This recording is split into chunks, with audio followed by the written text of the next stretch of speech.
Okay, so I'll just turn the volume up here, see if I can hear myself. Uh, so, a few things.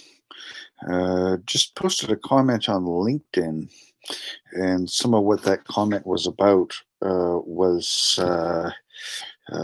how do we, when it's win win situations for value added, so value.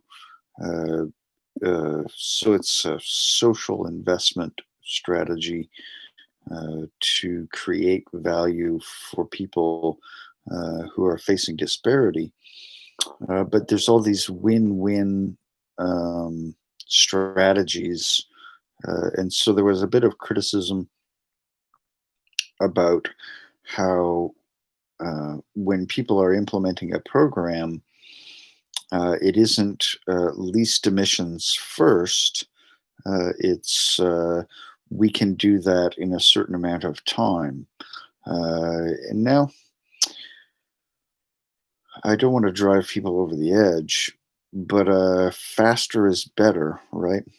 So targets net zero by 2050 has come up a lot of the time, and people are talking about having to change the economic system in order to have some of this disparity addressed. So, uh, uh, basically, just looking through uh, uh, disparity, right? So, um, people want more and they want to green their own communities, uh, but don't have funding to do so. Uh, so we collect people up. Uh, we see who's got a decent credit rating, and then all of a sudden there's an SME. So how to focus SMEs uh, for employment and focusing SMEs.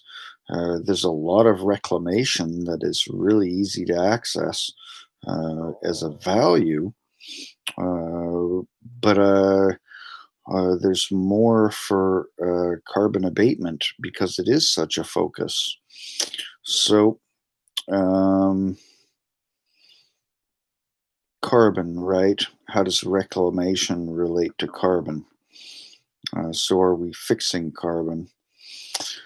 So, I'm going to also run through some of my notes here.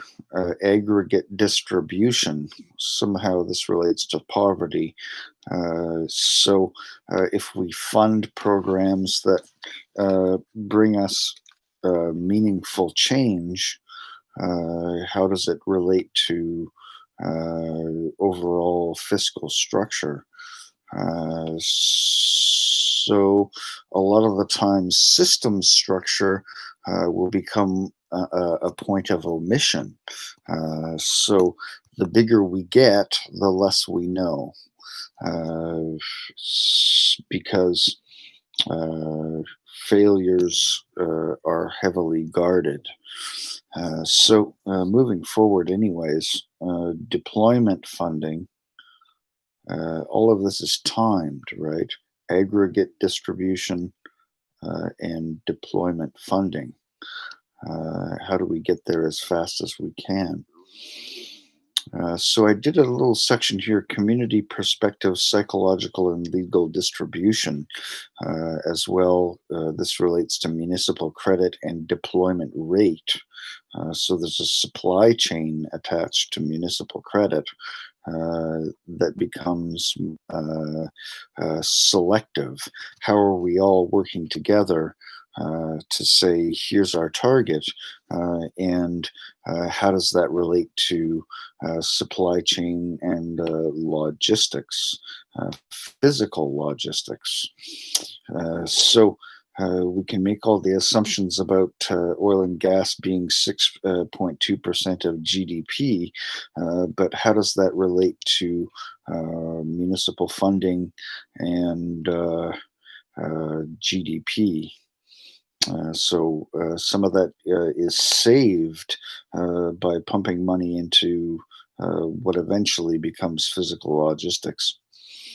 But GDP isn't looking good based on the assumption that we can forget, that we can negate, that we can engage in frozen concepts, and so forth. So, hmm, securitization and lock-in. So, instrument design and value separation, value transfer. Some of this was looked at in the insurance issue.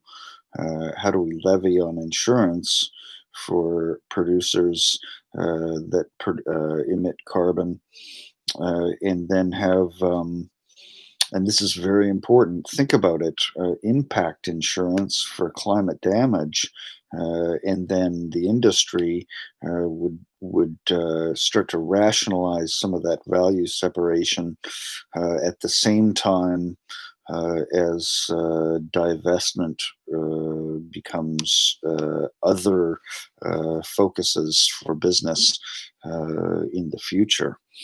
One point that I made about thematic imagination was that you can use aesthetics and manage your stricture for evolutionary or green or um, mm, basically, what it comes down to is aesthetics. There's a fellow named Joel Solomon, and he has a very limited set of ideas for what, and that's a good thing. He's puritanical about what to fund in a boutique.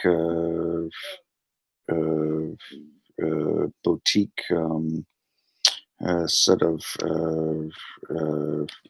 he's got ETFs, I think, or I don't know if it's exchange traded, but there's investment opportunities there to support just a real tight knit community effort. Anyway, feel free to look me up on my website, climateresearch.net, and then we can be in touch. If there is anything that twigs, make sure other people know.